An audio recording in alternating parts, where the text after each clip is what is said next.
Yes. Så jeg har så 3.8, hvor vi skal vise, at log A divideret med B er lige med log A minus log B. Så det vi starter med, det er, at vi lige beviser, at log A, det er faktisk lige med log A.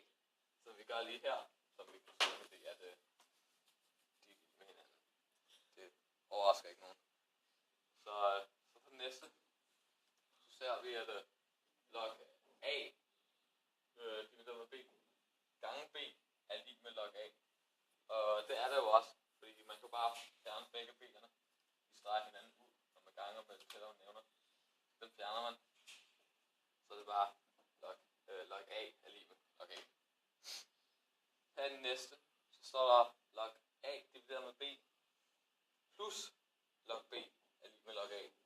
Og det er det jo også, fordi heroppe, så kan man jo se, at så kan man se det her som to konstanter. Så både log A divideret med B og log B, det er jo en konstant hver. Og det ser man så her, så det er log A divideret med B plus log B, som vi ser her, er lige med log A. Så det man gør til sidst, er at man bare fjerner. Man flytter log B over på den anden side af lighedstegnet, så det bliver negativt.